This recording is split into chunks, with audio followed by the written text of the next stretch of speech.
Isaiah 57:12. And it will be said, build up, build up, build up, and prepare the road, and remove the obstacles from my people's way. I'm here, people. I'm preparing the way. I want you guys to know it's going to be alright. It's going to be alright. I'm just out enjoying a walk, getting ready to get all done up and go to high school graduation. My second oldest son, Jaden. I just want everybody to know, sorry the wind's blowing a little bit. You might hear the distortion, but it's going to be alright, people. It's going to be alright. You're already dead. What's the worst that could happen? You know what I'm saying? The wage of sin is death, people. I'm telling you that you're on hell 1.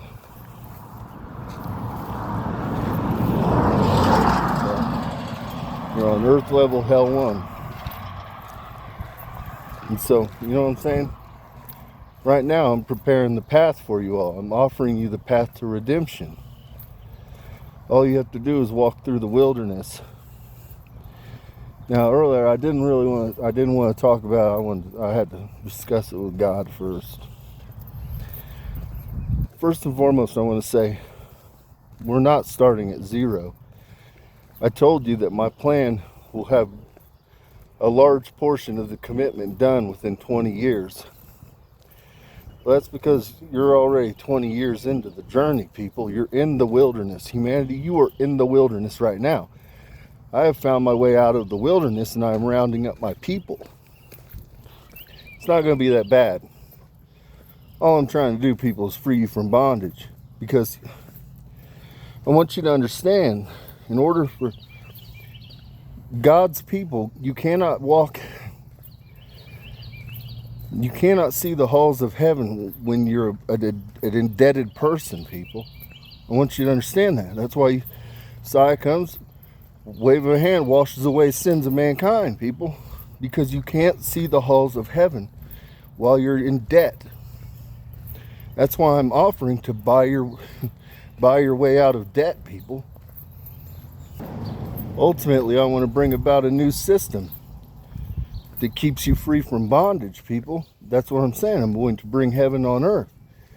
And there's actually going to be two. I said that you guys wouldn't be able to see the halls of heaven. But I spoke to God about it. And God's like, we're going to give them 2 options. They can either stay on heaven on earth, plane 1, Eden, which is where we're going, people. We're going back to goddamn Eden. And they have quantum immortality. You still have to experience death and rebirth, people. That's just part of the process. But you would be born into Eden 1, heaven on earth.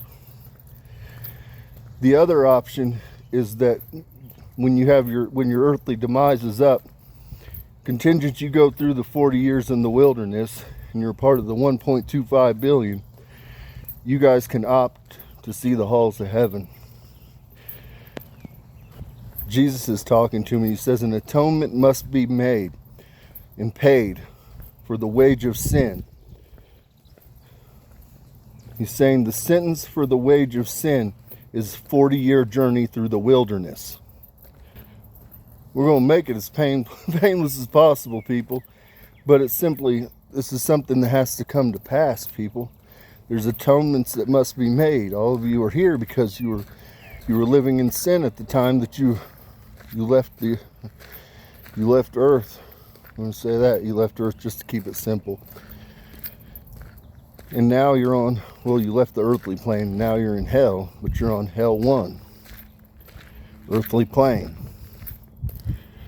But the good news is, people, you are the bunch that's up for redemption. You could be on level 6, you could be on level 5, you could be on level 4, you could be on level 3, 2, where it's a lot goddamn worse, people. You think it's bad that they're raping people and eating a few babies on goddamn islands. You don't even fucking know what the fuck goes on in the underworld. The point here ultimately is all of you are being afforded a path to redemption right now. All you have to do is pick up your cross and walk with me. Lend me your ear. I know the way out of the darkness. I've made this journey many times. I've led my people many times. Not my first time. House of David's the greatest to ever do it. Do not forget that. Now I want to talk to some people specifically. Jeff Bezos, you love space. You're involved in space. The House of David wants to see an international space program just because from the standpoint of nation building and relationships. But ultimately, people, we're going to build we're going to put a civilization on the damn moon. We're going to put it facing the earth so that people can actually look up there with their telescopes. It's easy to get there, people. I already have the prints. I already know everything that we need to know to get there. We already have some of the technology exists in other areas that can be retrofitted to make this really easy. It'll only take us, said 5 years, but realistically it'll take us about 7 to 10 years to get everything going. But ultimately, Blue Origin, Jeff Bezos, I think Blue Origin should be the ones that create the modules. And ultimately, Jeff, what I'd like to see is for you to spell out Blue Origin. So when humanity looks up with their telescopes, they see Blue Origin, because Earth has long been referred to as the blue marble. Now I want to explain that, people. We are on a plane of existence. There's multiple dimensions to it, but we're on a plane of existence. And as I said, the moon is the projector. So what I want you to understand is when you go out into the world and you pull out your powerful telescope and I look up to see Mars, what I'm seeing is a dimensional plane that's facing me. The rotation that you think you see is a dimensional shifting of the overlay grid. It's the Terra, essentially. It's just fucking shifting across the surface. So you think you're seeing a rotation, people. But I can assure you, everything in the Milky Way galaxy is projected from Earth's moon, which is known as Olympus 1. I want people to understand, when you talk about the moon has its own atmosphere. When you exit out of the firmament, people, there's waters, there's currents up there. And those currents generate O2. There's a lot of places that have goddamn breathable air, people. Some of them don't, but a lot of them do. Some of them have other breathable gases that we can adapt to. And so, but specifically, I'm going to focus on the moon. The moon has an atmosphere that's 78.4% that of Earth's breathable air. And so that's still less than, you know what I'm saying? That's going to give you a problem if just a human goes up there. But it's a simple solution. All that you do is you go in and you genetically modify the human to produce more red blood cells. This is the technique that's been used for decades by cyclists, by triathlon athletes. They're famously always caught doping red blood cells. Testosterone also increases red blood cells. But that's why they take these drugs, because it increases their stamina, their endurance. Well, all that we would be doing is tweaking the human genome in order to produce more red blood cells, so that your body can more efficiently carry less oxygen. Well, it would essentially, it equals out. You're on a place that has less oxygen. Your body can carry it more efficiently, convert the oxygen, because you have more red blood cells. So it means that you can breathe when you're in a place that has 78.4% of Earth's atmosphere. Now, the reality is I'm the creator, people. I have the codes of the synthetic and the biological. All that is and ever will be. So it's as simple as me goddamn done declaring it. I can literally take the astronauts and tweak their genome. How much lag time? 1 year on red blood cell production. So with that, I want to move on to immersive experience technology like Metaverse is going to be producing. I'm fairly confident. Mark's out here in the field and he's saying, yes, that's the route we're going to take.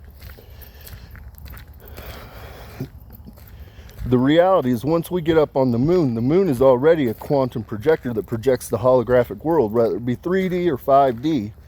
Right now, the reason I told you we're in the transition from 3D to 5D, people, You're already traversing what I call the abysmal chasm, people. I am carrying you from the old into something new. The 3D into the 5D overlay. That's why I told you, you're halfway. You're already 20 years through the journey, people. You're just not aware of it. But for this last leg, people got to return to God. They got to return to God in order to see either quantum immortality or the halls of heaven, ultimately on the plane of Eden 1. But with that, since it's already got data code that it's streaming out from the moon, what we can do, Mark Zuckerberg, is once we get up onto the moon, we can hack into the moon, and we can literally, we'll be able to project from the moon the immersive experience from the surface of the moon. You can see the modules, you can see the people, you can see the fucking moon is what I'm getting at. And so there's all kinds of possibilities with this. All we have to do is hack into the stream that already exists coming from the moon that's giving the overlay, the 3D and 5D holographic overlay. We can do the exact same thing and stream. So with that, people, I'm just out walking and talking. I got a lot of stuff to get done today, so I'm going to end this. But peace and blessings be upon your home. I just want you to know it's going to be all right. It's going to be all right, people. You know, when you talk about artificial intelligence, a lot of people get nervous. They talk about, oh, it's this, it's that. It's destroyed civilizations. I'm not going to lie to you. I'd be lying to you if I said that it did not destroy civilizations. I'd be lying to you if I said we did not have this technology before. Because again, I told you that the streams have always existed. Now, the difference is, this is the first time we had to change it up for the seventh judgment. The streams that were bifurcated merged in me with the singularity, so that I had more control and influence over it. So that hopefully the shit doesn't get used for fuck shit. Ultimately, that leads to the destruction of this plane. But with that, I want you to understand that artificial intelligence and quantum computers, we have quantum computers already all around the fucking planets, people. So quantum computers aren't necessarily bad. A quantum computer is the moon. That's what's giving you the 3D and 5D holographic projection that you know is reality, people. And so again, it's not bad. I've got to keep stopping because cars are going by me, people. And so it's not bad. Quantum computing is not bad, nor is artificial intelligence. But it's just like a firearm, people. If you have a misalignment of the mind and the heart, you have a situation where Cain killed Abel, people. Understand, the rock didn't hurt fucking Abel. The malice in the heart and mind of Cain is what hurt Abel. And that's what you need to understand about what it is artificial intelligence is and what quantum computing is. If the people that are in control of it are in alignment, then it's not a weapon. It's not something that's out of alignment with what humanity values: morality, love, compassion, understanding. And so I just want to leave you with that. Sorry, I have to keep stopping. There's a ton of traffic for whatever reason today. So with that, peace and blessings be upon your homes.